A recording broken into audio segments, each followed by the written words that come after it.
Chers amis, bonjour et bon dimanche. Aujourd'hui, au début même de la messe à Notre-Dame de Lourdes, mon père ne gagne un malaise, et bien tout de suite et remplace-le par un autre célébrant. Nous finissons d'attendre un petit peu, tout en souhaitant que le prêtre se remette rapidement. Nous finissons d'attendre, et là, nous pas fin regretter du tout. Parce que nous finissons gagner un mon père, jésuite, de nationalité malgache, qui est de passage à Maurice, et qui, malgré le fait qu'il finit pris un peu au dépourvu, il finit faire un homélie absolument poignant la famille. Un homélie qui met en exergue sa cellule de base de la société qui bien souvent n'oubliait qu'est la famille.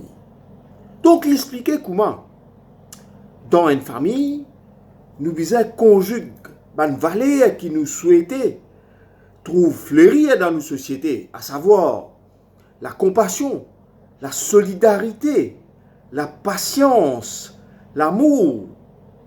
Tout ça, une valeur qui nous envie trouve fleurir dans la société de manière miraculeuse. Nous pouvons penser que c'est Z qui pouvait nous donner ça.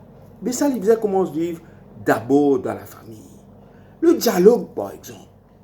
Vous autres, est-ce que vous pensez qu'il est possible qu'il lors d'un exercice que tu viens de faire il y a quelques années de cela auprès des élèves qui est un survey appelé Global Health Student Based Survey, lors de sa survey là, avait trouvé que 40% des élèves là, eh bien, les autres parents pas intéressés connaissent ou soit pas fin de dire qu'ils ont fait pendant les temps libres. Vous pensez qu'il est possible qu'il y ait une famille, une communication qui est, qui est un parent qui est responsable, il n'est pas intéressé à connaître qui ces enfants peuvent faire dans les temps libres, il n'y a pas de dialogue aux enfants-là.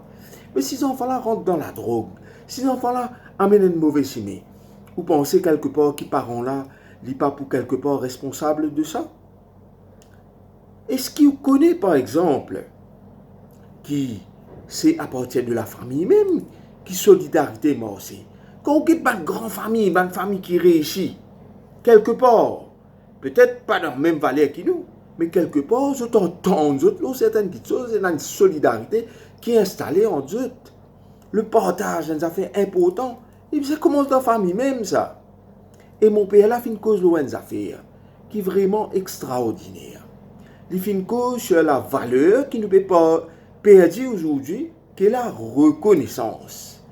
Il fait dire que les enfants sont toujours reconnaissants envers leurs parents. Et il y a un mot qui nous perdit d'usage aujourd'hui, le mot merci. Il fait appeler ce mot-là. Si vous ne riez, mais seulement vous êtes. Dans combien de cas nous ne pas dire merci? Dans combien de cas nous pensons que nos parents sont obligés de faire pour nous? Si nous au monde sont obligés de faire pour nous, nous même pas remercier les autres pour le don de la vie. Quand nous souffrons, nous reposons.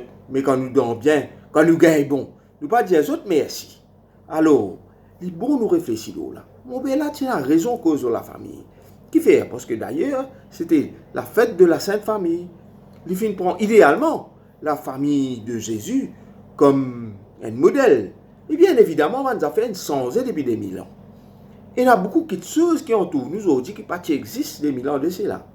Voyage par avion, télévision, moyens de communication, etc. Mais à la base même, l'amour n'est pas capable de changer ça. Dialogue, ça fait toujours bizarre ça. Et pas un petit like, le WhatsApp, pas un petit coup de téléphone, le Viber, je ne sais pas qui ça fait. C'est bon, ça va faire là. Mais ce n'est pas ça la base. La base, bizarre, beaucoup plus profond. Donc, étant donné que mes anciennes affaires importantes, ils sont aussi en dehors de ma famille, comment dire, de ma famille même. Parce que nous dialoguons, même si nous ne pas joindre, nous dialoguons à travers une vidéo depuis ce pas l'époque. Je souhaite tout une très bonne année. Je souhaite tout un bon dimanche d'abord. Et je souhaite que dans votre famille, vous vivez cette bonne valeur-là. Il n'y a pas de famille idéale. Dans ma famille, même il y a un problème. Mais c'est une vie qui tourne, qui vire, tomber, lever, famille bizarre ensemble. Et quand famille solide, société solide. Et quand société solide, pays là aussi solide. Merci, à très bientôt.